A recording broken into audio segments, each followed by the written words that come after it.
गिरते हैं शहसवार ही मैदान जंग में, वो तिफल क्या गिरेंगे जो घुटनों के बल चले। कुछ ऐसे ही हालात पेश आए हैं मुल्क के होनहार खिलाड़ी अब्बास अंसारी के साथ, जिन्होंने दिल्ली के करणी सिंह रेंज में अचूक निशाना लगाते हुए नेशनल शॉटगन शूटिंग के लिए क्वालिफाई कर लिया है। 63वें नेशनल शूटिंग मुकाबले में मुल्क भर के शूटर पहुंचे थे। पुलिस कार्रवाई में उनके असलहे जमा होने की वजह से अब्बास साथी खिलाड़ी के असलहे के साथ मैदान में उतरे और 95 पॉइंट के हदफ को हासिल करते हुए 105 पॉइंट का स्कोर किया। जूनियर चैंपियन होने के अलावा अब्बास अब तक कई मेडल जीत चुके हैं, लेकिन बदले हालात में उनके चेहरे पर अपना वेपन छिन जाने का अफसोस साफ नजर आया। जी मीडिया से बात करते हुए उन्होंने कहा कि एक हदफ वो जरूर पार कर गए, लेकिन उनका ख्वाब मुल्क के लिए मेडल लाने का था, जिसे झटका लगा है। शानदार फॉर्म में चल रहे अब्बास ने इस मुकाबले से ठीक पहले हुई कार्रवाई पर खेल को सियासत से दूर रखने की अपील की।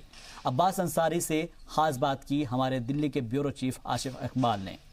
तमाम परेशानियों के बावजूद शूटिंग रेंज में अपनी खुद की बंदूक न होने के बावजूद दूसरे के बंदूक से निशाना साधने वाले शूटर के साथ क्या होता है, ये हम अंदाजा लगा सकते हैं।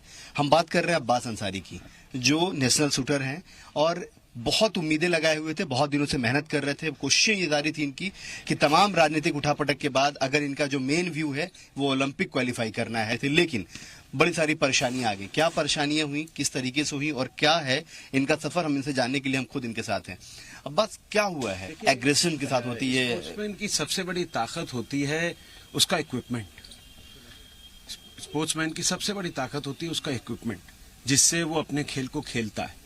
जैसे कोई भी क्रिकेटर होता है तो उसके लिए उसका बैट्समैन के लिए बैट, बॉलर के लिए बॉल, कोई भी टेनिस प्लेयर के लिए उसका टेनिस रैकेट, उसके लिए सब कुछ होता है। मतलब मुझे तो याद है कि मैं अपनी वेपन को अपने बिस्तर पे अपने बगल में रख के सोता हूँ।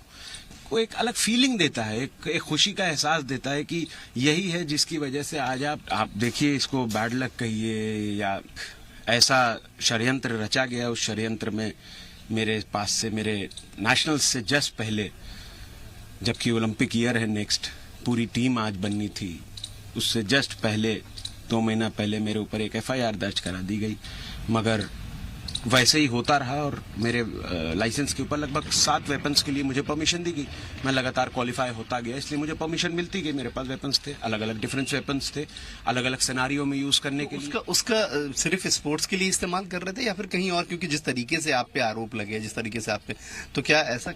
देखिए, आप किसी भी जानकार से पूछेंगे ना, तो स्पोर्ट्स वेपन ही अलग होता है। देखिए, सीधे सीधे एक मतलब है कि यूपी से मुझे लाइसेंस मिला और दिल्ली में जब मैंने लाइसेंस के लिए, रजिस्ट्रेशन के लिए अप्लाई किया, तो इन्होंने उनसे एक NOC मांगी। उन्होंने NOC दे दी।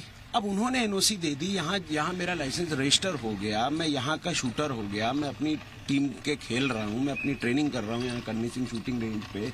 आते आते इतने साल हो गए, फिर अचानक से एक सरकार आती है और अचानक से ऐसा भी होता है क्या कि अगर आपका लाइसेंस दिल्ली का है तो आप कहीं उसको मूव नहीं कर सकते हैं? ऑल इंडिया लाइसेंस है, ऑल इंडिया, मेरा ऑल इंडिया लाइसेंस है। अच्छा, इंडिया प्लेयर का तो ऐसे भी देखिए, ऑल इंडिया लाइसेंस है, क्योंकि कभी आपका वर्ल्ड कप जर्मनी में होता है, कभी फ्रांस में है, कभी इटली में है, तो ऑल ओवर इंडिया का आपको इंटरनेशनली ट्रेवल करना पड़ता है। DGCA का परमिट मिलता है हम लोगों को अपना वेपन बाहर लेके जाने के लिए। तो आज क्या हुआ? अगर हम आज की बात करें तो आज क्या परेशानियां गुजरी और किस तरीके से हुई, आज को हम जाने। देखिए, सबसे बड़ी एक प्रॉब्लम जो आज हुई ये कि आज ये एहसास हुआ कि अगर कारीगर के हाथ से उसका सामान छीन लिया जाए जिससे वो काम करता है, तो वो आधा रह जाता है। तो सेम वही सिचुएशन हुई, मगर ऊपर वाले का करम रहा कि 105 का स्कोर रहा, MQS नहीं मार सका। अब इसकी वजह से अगला ओलंपिक क्या करेंगे? अगला पूरा ओलंपिक ईयर है। सोचा था देश के लिए मेडल लाएंगे, ये सोच रहा था कि इस बार नेशनल रिकॉर्ड बना करके फिर अगले साल ओलंपिक की तरफ बढ़ा जाएगा और देश का नाम रोशन किया जाएगा। मेरे इवेंट में आज तक ओलंपिक में मेडल नहीं है, तो एक बहुत बड़ा एक वो था कि यार इस बार मेडल जीतने का मूड था। मतलब बिल्कुल एक होता ना, आप 100% जब एक अंदर से एक फीलिंग आती है कि इस साल मामला बन गया। बहुत बहुत शुक्रिया जी मीडिया से बात करने के लिए। साफ तौर पे अब्बास की बातों से अफसोस झलक रहा है, जो चाहते थे कि ओलंपिक में जाए और ओलंपिक में हिंदुस्तान के लिए एक मेडल लेके आए, वो नहीं कर पाने का अफसोस है। कैमरा प्रदीप के साथ आशिफ इकबाल, जी मीडिया, दिल्ली।